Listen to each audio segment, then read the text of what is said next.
Welcome viewers, you are watching Tube Science Education's part of Tube Science Learning Academy. আশা করছি সবাই খুব ভালো আছো, সুস্থ আছো। আজকে আমরা যে বিষয়টা নিয়ে তোমাদের সাথে আলোচনা করব খুবই প্রাসঙ্গিক একটা বিষয়। সেই বিষয়টা কি? সেই বিষয়টা হচ্ছে তোমরা দেখতে পাচ্ছ আজকে আমি বিএ স্টেট সংক্রান্ত নিয়ে এনেছি। দেখো বিএ স্টেটের ফর্ম ফিল আপ তোমরা হিউজ অ্যামাউন্ট ক্যান্ডিডেট করেছো, এই বিষয়ে কোনো সন্দেহই নেই, ঠিক আছে। কিন্তু এই বিএ স্টেট নিয়ে কিন্তু অনেক সমস্যার সম্মুখীন হয়েছে সবাই ক্যান্ডিডেট, কারণ ফর্ম ফিল আপ সবাই করে দিয়েছে, বাট আলটিমেট কেউ সিলেবাস বোঝে না বা সিলেবাস দেখেনি। তো সোশ্যাল সায়েন্সের এখন অবধি বেশি পরিমাণে মেসেজ এসছে, আর ম্যাথামেটিক্সের অনেক মেসেজ এসছে, এবং তাদের বক্তব্যটা হচ্ছে এটাই যে স্যার আমার রয়েছে ধরো পল সায়েন্স বা পলিটিক্যাল সায়েন্স, তো স্যার আমি কি পড়ব? যে ধরো ম্যাথ, ফিজিক্স এবং কেমিস্ট্রি, এই যে ক্যান্ডিডেট সবাই কিন্তু ম্যাথ করেছে, পেপার ওয়ানে এটা সমস্যা হয়েছে, আদার সাবজেক্টেরও ইস্যু হয়েছে। এবার এই দুটো থেকে সবচেয়ে বেশি পরিমাণে আমাকে মেসেজ এসছে বা ফোন করেছে যে স্যার সোশ্যাল সায়েন্সের রেসপেক্টে আমরা কী পড়ব। আমি একটা কথাই বলবো, দেখো অনেক ক্যান্ডিডেট আছে যারা এর আগের বার কোয়ালিফাই করেছে এবং তারা বিভিন্ন রকম তাদের ইউটিউব চ্যানেলের মাধ্যমে বিভিন্ন রকমের নলেজ শেয়ার করছে। আমি বলবো তাদের সঙ্গে তাদের কথাগুলো তুমি শোনো, তার কারণ আমি ডাব্লিউবিসিএসের অনেকজন বলছো স্যার সোশ্যাল সায়েন্সের যে পড়াশোনা তার ডাব্লিউবিসিএসের সিলেবাসের সমতুল্য। দেখো এটা হয় না, এটা সম্ভব নয়, তার কারণ যতই ডাব্লিউবিসিএস সমতুল্য হোক অত ডিপ যাবে না। এখানে হিস্ট্রি, জিওগ্রাফি, পল সায়েন্স থেকে প্রশ্ন থাকবে, কিন্তু মনে রাখবে যথেষ্ট ডিপ থেকে প্রশ্ন থাকবে। এরকম হবে না যে তুমি ধরো যেটা তুমি যেটা ভাবছো একবার ইজি ডাব্লিউবিসিএসের মেনের মতো প্রশ্ন থাকলো, তা কিন্তু এখানে হবে না। আমি বারবার বলছি, তোমরা দেখে নেবে, ঠিক আছে। আর ম্যাথের রেসপেক্টে আমি বলতে পারি যে ফিজিক্স কেমিস্ট্রির ছেলেরা বর্তমানে ম্যাথের যে syllabus, probability, statistics, coordinate, polynomial, quadratic equations, যাবতীয় যে তথ্য 9, 10, 11, 12 সিলেবাস, সেই সিলেবাস পড়তে হবে। তার কারণ পেপার ওয়ানটা প্রত্যেককেই আমি যেটুকু বুঝতে পারছি পেপার ওয়ানটার দিকেই ফোকাস বেশি থাকবে, এবং ভ্যাকেন্সি পেপার ওয়ানেই কিন্তু থাকবে। পেপার টুতেও ভ্যাকেন্সি থাকবে তা নয় যে পেপার টুতে ভ্যাকেন্সি থাকবে না, কিন্তু আমার মনে হয়েছে কেন জানি না এই পেপার টু এর যে সিলেবাসটা, এই বিহারের যে আমাদের বিহারের যে গ্র্যাজুয়েশনের বিভিন্ন ইউনিভার্সিটির সিলেবাস, তার সঙ্গে আমাদের ওয়েস্ট বেঙ্গলের সিলেবাস একটু তফাৎ রয়েছে। অনেক জিনিস যেগুলো ধর ওয়েস্ট বেঙ্গল অতটা গুরুতরভাবে দেখা হয়নি, বা ওয়েস্ট বেঙ্গল এসএসসিতে অতটা গুরুত্ব দেওয়া হয়নি, সে সমস্ত টপিকগুলো বিহারের মধ্যে দেওয়া রয়েছে।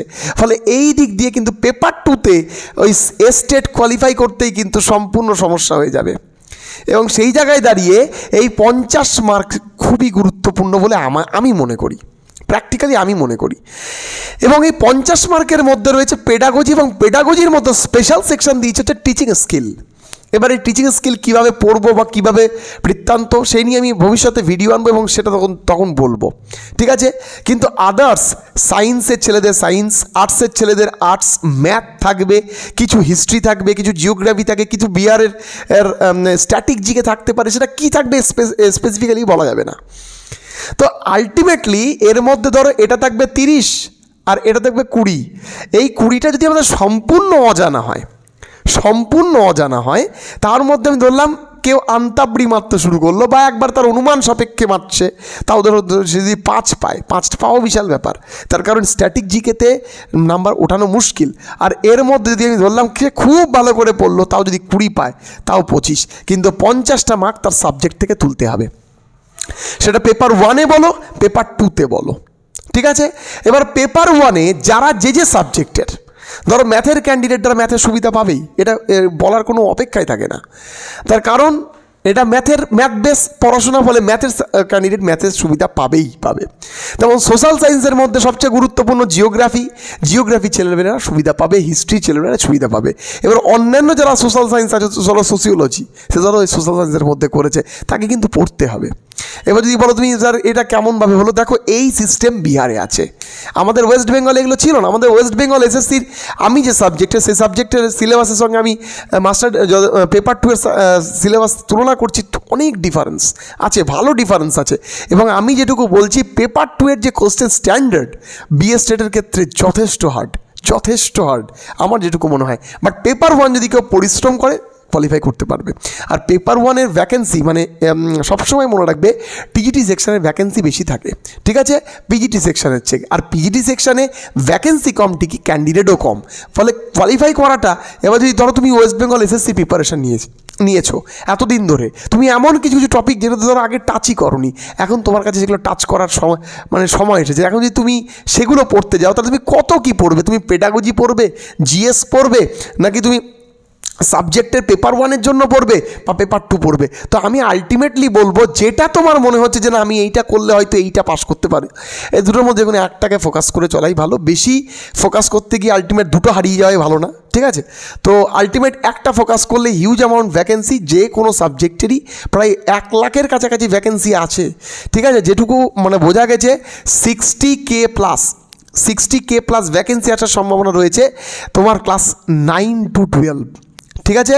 40,000 অন্য কিছু থাকতে পারে, মানে 1 লাখের কাছাকাছি ভ্যাকেন্সি, ভাবতে পারছো 60,000 ভ্যাকেন্সি। ফলে তুমি যে কোনো একটা ফোকাস করে পড়তে পারো। আলটিমেটলি তোমাকে তো পড়তে হবে বা তোমাকে জানতে হবে। তো সেই পরিপ্রেক্ষিতে তোমরা যারা বলছো না যে ফিজিক্স স্যার আমি পলিটিক্যাল সায়েন্স পড়েছি, আমি স্যার পলিটিক্যাল সায়েন্সের ছাত্র নই, আমি কি কনস্টিটিউশনটা পড়ে গেলেই হবে? দেখো আমার মনে হয় না পলিটিক্যাল সায়েন্স একটা সাবজেক্ট সে একটা বইয়ের মধ্যে সীমাবদ্ধ থাকে, তা কিন্তু নয়। তেমন ম্যাথ একটা সাবজেক্ট, একটা ধরো কেউ বললো আমি অ্যারিথমেটিক পারি, তাহলে কি সে ম্যাথের পেপার? অত সহজ নয়, ব্যাপারটা আলাদা, টপিকগুলো আলাদা, সিলেবাসগুলো আলাদা। ইন্টারনেটে সার্চ করে সিলেবাসগুলো দেখো। যদি তোমাদের মনে হয় ডাউট সিলেবাস পাচ্ছ না, তাহলে তোমরা আমাকে কমেন্টে জানাও, আমি আমার টেলিগ্রাম চ্যানেলে ডেফিনেটলি দিয়ে দেবো। ডেসক্রিপশনে আমাদের টেলিগ্রাম চ্যানেল থাকলো, সব কিছু সেখানে আমরা আপলোড করে দেবো। যদি তোমরা চাও কমেন্টে জানিও। ভিডিওটি কেমন লাগলো বলো। সবাই খুব ভালো থেকো, সুস্থ থেকো। এবং দেখো এইটা আমার ক্ষুদ্র নলেজ আমি যেটুকু গেন করেছি তার পরিপ্রেক্ষিতে ভিডিওটা করলাম। এটার মধ্যে এমন কোনো কিছু নেই যে তোমাদের ভয় পাওয়ানোর জন্য, এটা ফ্যাক্ট। যারা পরীক্ষা দিচ্ছে তাদের সঙ্গে কথা বলে যেটুকু বুঝতে পেরেছি সেটা তোমাদেরকে জানলাম। তোমরা র্যাপিডলি আমাকে মেসেজ করছো, হোয়াটসঅ্যাপ করছো, সেই জন্যই এই কথা বলা। সবাই খুব ভালো থেকো, সুস্থ থেকো। দেখা হবে পরবর্তী ক্লাসে। ধন্যবাদ।